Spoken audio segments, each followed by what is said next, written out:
ডাকসুতে নিজেদের প্রতিনিধি বেছে নিতে মঙ্গলবার সকাল থেকেই ভোট কেন্দ্রের সামনে দেখা যায় ঢাকা বিশ্ববিদ্যালয় শিক্ষার্থীদের লম্বা লাইন।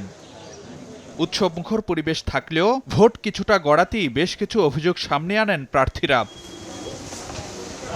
সকাল থেকেই আচরণবিধি লঙ্ঘনের অভিযোগ তোলেন বিভিন্ন প্যানেল ও স্বতন্ত্র প্রার্থীরা। সময় গড়ানোর সঙ্গে পাল্লা ভারী হয় অভিযোগের। ভোটার যে লাইনটা এটা খুবই আস্তে আস্তে আছে, আপনারা দেখতে পাচ্ছেন যে কত লম্বা লাইন এখানে তৈরি হয়ে গেছে।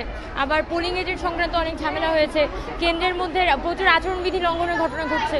আগেই মার্কিং করে রাখা ব্যালট পেপার নিয়ে ছড়ায় উত্তেজনা। শিবির সমর্থিত প্যানেলের বিরুদ্ধে একগুচ্ছ অভিযোগ তোলেন স্বতন্ত্র শিক্ষার্থী ঐক্য প্যানেলের রূপাইয়া শ্রেষ্ঠা তঞ্চঙ্গা। রোকেয়া হলে আমার এক বান্ধবী আমাকে ফোন দিয়েছে 9 বার। সে আমাকে ফোন দিয়ে বলতেছে দোস্ত ব্যালট টেবিল নাম্বার 1 থেকে হলো যে ব্যালট পেপারে দেওয়া হয়েছে ওখানে ফরহাদ আর সাদিক সাহেবের নাম আগে থেকে ক্রস দেওয়া ছিল। প্রভাব বিস্তার, কারচুপি সহ শিবিরের বিরুদ্ধে নানা অভিযোগ তোলেন ছাত্রদলের ভিপি প্রার্থীও। পূরণকৃত ব্যালট শিক্ষার্থীদেরকে দেওয়া হয়েছে। আমি রোকেয়া হলে প্রবেশ করেছি, তার সত্যতা নিশ্চিত করেছি। অমর 21 হলে প্রবেশ করেছি, তার সত্যতা নিশ্চিত করেছি। আরও বিভিন্ন হলে কিছু কারচুপির অভিযোগ আমরা স্পষ্টতা পাচ্ছি এবং আমরা মেইনস্ট্রিম মিডিয়াগুলোতে নিউজ দেখেছি শিবিরের বিরুদ্ধে প্রশাসন কারচুপির প্রমাণ পেয়েছে।